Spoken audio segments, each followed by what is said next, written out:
Sejam todos bem-vindos ao estudo diário das Escrituras. Hoje eu vou mandar um forte abraço para Tati e para a família dela, tá bom? E hoje eu vou fazer diferente. Ao invés de eu comentar ou ler um comentário aqui no canal, né, eu peguei um áudio lá do grupo que o Lucas Guerreiro criou, né, que é do estudo do Vem Segue. Todo dia lá tem a minha aula lá e aí as pessoas comentam sobre a aula e eu peguei um desses comentários, que é o da Tati, e aí eu vou passar o áudio aqui para vocês, tá bom? Olha só o comentário que ela fez a respeito da aula de ontem. Vamos lá. O Amós, ele deixou bem claro, né, que ele não vinha de escola de profetas. E eu acho tão bonito a preocupação dele com o povo, que fica, mas Senhor, eles são tão pequenos, será que eles vão conseguir? Parece eu e o Marcílio, quando um vai castigar Eva, o outro fica intercedendo, por favor, imagina assim, ela é muito pequena, vamos fazer dessa forma. Mas aí a gente explica um pro outro, até chegar a uma conclusão de que ela precisa daquela correção daquela forma. E a gente respeita a opinião um do outro. Eu acho que os nossos profetas, né, desde a antiga Israel até hoje, eles se mantêm como servos do Senhor exatamente por isso, porque eles confiam no juízo do Senhor, né? Apesar de amar o povo, porque eu acredito que todos eles amam. Quando eu vejo os discursos do nosso profeta Russell M. Nelson, eu fico vendo assim, como ele fala com amor com a gente, como os olhos dele têm ternura por nós, né? E Amós, ele não fez uma faculdade, ele não se formou, ele não tinha grande conhecimento, mas ele tinha sensibilidade para ouvir a Deus e obedecer. E coragem de obedecer, né? Porque para obedecer os mandamentos você tem que ser muito corajoso. Principalmente naquele tempo daquele povo rebelde que matavam profetas. E hoje também tem que ter muita coragem para se manter como um líder, como um profeta, né? E eu quero deixar aqui minha admiração por todos os membros dessa igreja, que apesar de suas falhas, apesar de nós, eu me incluo, nós não sermos treinados assim, em grandes escolas de teologia, mas ainda assim nós nos esforçamos. Nós estamos ali tentando ser o melhor, tentando seguir a orientação do Senhor. E uma admiração e um amor tão grande que eu tenho pelos meus líderes, presidente Estaca, bispos, todos os bispos que passaram pela minha vida. Porque é tão difícil ser bispo. O meu bispo, ele é um rapaz jovem, ele é da minha idade, ele era meu amigo de ORM, inclusive, né? E hoje é meu bispo, um grande amigo, uma pessoa que eu admiro muito. E ele trabalha viajando, ele tem um bebê pequeno em casa, uma esposa, mora longe, bem longe da capela, que ele mora aqui na outra rua da minha casa. E eu fico vendo todas as vezes que eu chego na capela o esforço dele. Às vezes ele chega direto do trabalho, ele vai visitar as irmãs viúvas. Ele é um bom líder, sabe? Eu amo ele, eu amo o meu bispo. Quando ele era meu amigo, eu já tinha um carinho enorme por ele. Agora eu vendo o desempenho dele como bispo, eu tenho um grande amor por aquele rapaz, por aquele servo do Senhor. E pela esposa dele, porque uma esposa de bispo, ela é uma mulher sensacional, sabe? Quando eu vejo aquela menina, a Aline, que fica ali, eu digo menina porque é minha amiga, viu? Mas quando eu vejo ela ali, sempre... Tá bom até aqui, né? Eu acho que ela representou muito do que falou da mensagem de ontem. Gratidão pela sua mensagem, Tati. Bom, um forte abraço para você e para sua família. Hoje eu vou compartilhar com vocês aqui Amós capítulo 9, tá bom? Aqui em Amós capítulo 9 vai falar a quinta visão, encerra o livro de Amós aqui, que fala sobre o extermínio, né, dali da nação de Judá, fala do extermínio. Só que em vez do livro acabar com um tom fúnebre, né, um tom de tristeza, o livro ele vai acabar com um tom de esperança, né, de um renascimento que vai haver, tá bom? É igual o mato, né, quando pega fogo, né, tá aquele capim seco ali, passa o fogo queimando tudo, depois vem e nasce tudo verdinho de novo. Então tem uma promessa de renascimento para Israel aqui, tá bom? Então aqui em Amós capítulo 9, começando aqui no versículo 1, do versículo 1 ao 4 aqui, Amós ele tem uma quinta visão, né? Ele teve 4 outras visões e nessa aqui ele viu o Senhor em pé ali no altar, e aí o Senhor tá mostrando algumas coisas para ele ali, mostrando que aquela nação ali, né, aquelas 10 tribos que estavam no Reino do Norte, ninguém ia escapar ali. Ninguém daqueles que não estavam guardando o mandamento do Senhor iria escapar, tá bom? E os que escapassem, porque estavam vivendo mais ou menos, iam passar pelo cativeiro para ser refinado, para se tornar pessoas melhores, tá bom? E eu achei interessante a maneira que tá aqui, ó. Por exemplo, lá em Amós capítulo 9, versículo 1, diz assim, ó: Eu matarei a espada até o último deles, que fugir dentre eles não escapará, nem o que escapar entre eles se salvará. No hebraico fica bem bonita essa frase aqui, fica assim, ó: o que não fugir, ó, o que fugir não fugirá, e o que escapar não escapará. No hebraico fica dessa forma aqui, eu achei legal. Bom, mas só colocando aqui que o Senhor fala que vai destruir todos a espada, mas lá no versículo 10, ele fala quem é esses todos, é aqueles que tinham desviado totalmente dos seus mandamentos, tá bom? E aí ele fala que não tem como se esconder dele, né? Então aqui é um aviso para as pessoas iníquas, pessoas que não querem guardar o mandamento do Senhor. Um dia o acerto de conta vai chegar. E não tem onde se esconder, né? Olha o que ele diz aqui no versículo 2, ó. Ainda que cavem até o inferno, a minhas mãos tirará dali. E se subirem ao céu, dali farei descer. No fundo do mar, né, também ele vai buscar. Não vai ter onde a pessoa se esconder, tá bom? Não vai ter onde a pessoa se esconder. Esse é o tom da mensagem aqui, né? E aí ele fala no versículo 4 aqui, ó. E se forem em cativeiro diante de seus inimigos, e dali darei ordem à espada para que os mate.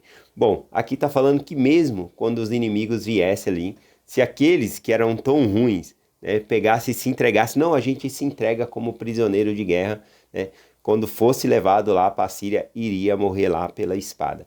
Né? O Senhor, ele está atento a todas as coisas. E esses aqui, ele não deixaria escapar. Esses que estavam em grande grau de iniquidade aqui, tá bom? Então, aqui no versículo 8, ele vai falando sobre essa destruição, né, do julgamento de Deus aqui, que para nós, né, nós consideramos quando vem a Síria e faz essa destruição e leva, né, as 10 tribos para o Reino do Norte, e essas 10 tribos nunca mais retornam, elas se perdem, né? As escrituras não chamam assim, mas nós chamamos das 10 tribos perdidas. E tem promessas nas escrituras sobre o retorno dessas tribos também, tá bom? Então, se o livro de Amós terminasse aqui com esses versículos, seria muito fúnebre, muito triste, né? Mas ele tem um tom de esperança também, tá bom? Então a gente vai falar um pouquinho sobre essa esperança aqui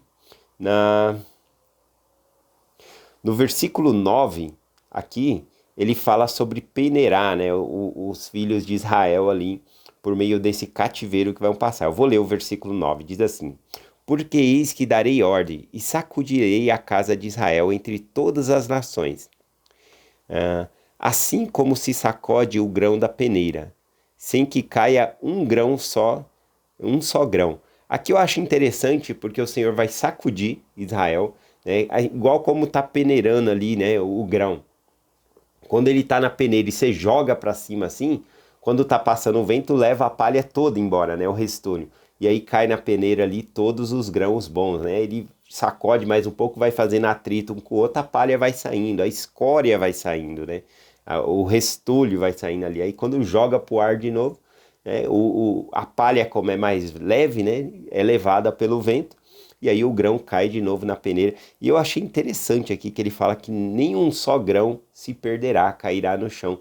Né? Por quê? Porque assim como o Senhor ele está atento em castigar os iníquos, também ele está atento em abençoar os fiéis. Eu sei que entre essas 10 tribos também tinha pessoas fiéis, famílias boas, que foram para o cativeiro ali, sofreram também por causa da massa, né, da nação que cometeu o pecado, foi para o cativeiro, mas também o Senhor protegeu muito dessas pessoas. E aqui o Senhor fala que não vai deixar essas pessoas cair. Esses vão ser remanescentes, né, que iriam voltar aqui, tá bom? Que iriam voltar no sentido que Deus não deixaria eles morrer, eles se mustariam. Essas 10 tribos, né, quem sobreviveu, o Senhor fez se espalhar entre o mundo, tá bom? Se espalhou entre outras nações, para se cumprir uma profecia aqui. E agora eu quero compartilhar com vocês a profecia, que é de esperança. É o versículo 10, não, é o versículo 11 e o versículo 12. Essa profecia aqui, Amós ele está falando aqui antes do ataque da Síria, né? E essa profecia ela já se cumpriu e ainda está se cumprindo hoje e vai se cumprir de novo, ou seja, uma mesma profecia com um cumprimento 3 vezes. Olha só que interessante, né? Às vezes a gente vê uma escritura e pensa, já cumpriu, já foi feito. Não, tem várias vezes que aquela escritura pode se cumprir, porque são povos diferentes, tá bom? Então eu vou compartilhar com vocês a profecia e depois vou falar do cumprimento dela. O versículo 11 e o versículo 12 diz assim, ó: Naquele dia tornarei a levantar a casa da tenda de Davi, e cercarei as suas aberturas, e tornarei a levantar as suas ruínas, e edificarei como nos dias da antiguidade. Bom, aqui está falando que o Senhor, ele vai tornar a levantar a casa de Davi, a tenda de Davi que estava caída, tá bom? Igual na antiguidade. Bom, o que aconteceu na antiguidade com o rei Davi, né, que vai voltar a acontecer? Bom, nós se lembramos que quando Deus ele constituiu reis ali em Israel, né, o reino ainda era dividido. A gente viu que primeiro levantou-se Saul, né, mas nem todo mundo apoiou Saul. Teve algumas guerras que alguns povos não foram ajudar Saul. Também teve aquela rixa de Saul, né, contra Davi. Muitos apoiaram Davi. Então o reino ainda estava dividido, embora eles tivessem um único rei que era Saul. E depois de Saul, que Saul morreu, Davi ele foi o rei, né? E Davi era o mesmo que derrubou o gigante, fez tudo. Então Davi, entre os judeus, ele é uma pessoa muito formidável, porque ele conseguiu unificar as 12 tribos de Israel. Foi a primeira vez que isso aconteceu, as 12 tribos de Israel foram unidas, tá bom? Então aqui quando fala tornarei, né, a casa de Davi como antigamente, tá falando das 12 tribos estarem unidas novamente, tá bom? É esse o sentido da profecia aqui. Outra coisa aqui, né, é que a casa de Israel foi dividida depois de passou... a minha voz está falhando aqui já. Ai, vamos lá. Depois teve a divisão das 10 tribos de Israel. 10 foi para o Reino do Norte, onde Amós está pregando, e as outras 2 ficaram no Reino do Sul, né, por causa de Roboão, né, fez aquela divisão toda lá. E aí o que acontece? Essa profecia aqui fala das 12 tribos estarem reunidas novamente, tá bom? E aí eu vou finalizando aqui o restante da profecia no versículo 12, né? Eu expliquei o 11, vou explicar o 12. O 12 diz assim, ó: para que possuam o restante de Edom e todas as nações que são chamadas pelo meu nome, diz o Senhor que fez isso. Bom, aqui então o Senhor está falando e que as 12 tribos de Israel, elas possuirão o restante de Edom. Edom, conforme a gente estudou em Obadias, significa o mundo. Então as 12 tribos vão conquistar o mundo, vão ganhar esses territórios. Mas não devemos pensar assim, vamos ganhar a terra do povo, né? Vamos converter esse povo a se entrar para a casa de Israel. Esse é o significado, né? Então todas as nações que são chamadas pelo meu nome, todas as nações que aceitam o evangelho vão fazer parte da casa de Israel. Então essa é a profecia, né, que haveria um retorno das 12 tribos e elas ficariam unificadas. Agora, o interessante é que o cumprimento dessa profecia se encontra aqui em Atos, capítulo 15. Em Atos capítulo 15 aqui, o que está acontecendo? Né? Os apóstolos saíram pregando aos gentios. Paulo, né, entre eles ali, um missionário muito, muito forte, saiu batizando o gentio a roda ali, né? Gentio é aqueles que não é da casa de Israel, né, que não era judeu. Então ele batizou um monte. E aí os judeus que faziam parte, né, da igreja de Cristo pegou e falou assim, esses que estão se batizando, eles têm que ser circuncisados, né, tem que se tornar judeu para ser salvo. Né? Então começou a haver uma contenda entre eles por causa disso. Então eles foram até Jerusalém e os apóstolos fizeram um grande conselho, uma assembleia ali para debater o assunto. E aí Pedro realmente falou que eles não precisavam ser circuncisados, né? E falou que não precisava. E aí o interessante é que Tiago, ele se levanta nessa hora, né? E aí ele pronuncia, e ele vai pronunciar essas 2 versículos aqui de Amós, tá bom? Que nós lemos aqui o versículo 11 e 12. Vamos ver o que Tiago fala lá, ó, em Atos, capítulo 15, do versículo 13 em diante. E havendo-se eles calado, tornou Tiago a falar, dizendo: homens e irmãos, ouve-me. Simão relatou como Deus primeiramente visitou os gentios, para tornar deles um povo como para o seu nome. Com isso, com isso concordaram as palavras dos profetas que está escrito. Então está falando aqui da pregação do evangelho e aqueles que entraram para a casa de Israel, ou seja, os gentios que estavam entrando para a casa de Israel. E aqui quando o Tiago diz, né, assim concorda as palavras dos profetas que está escrito, ele vai mencionar justamente os dois versículos que eu estou mencionando aqui de Amós, né? Olha o que ele diz aqui. Eu estou agora em Atos, capítulo 15, aí é o versículo 15, versículo 16 e 17. Diz assim, ó. Depois disso voltarei a reedificar o tabernáculo de Davi, ou seja, levantar de novo a tenda de Davi, conforme Amós disse, que está caída, e reedificarei as suas ruínas e tornarei a levantá-lo, para que o restante dos homens busque ao Senhor, todos os gentios sobre os quais o meu nome é invocado, diz o Senhor, faz todas essas coisas. São conhecidas de Deus desde o princípio das suas obras, pelo que julgo que não devem perturbar aqueles que dentre os gentios se convertem a Deus.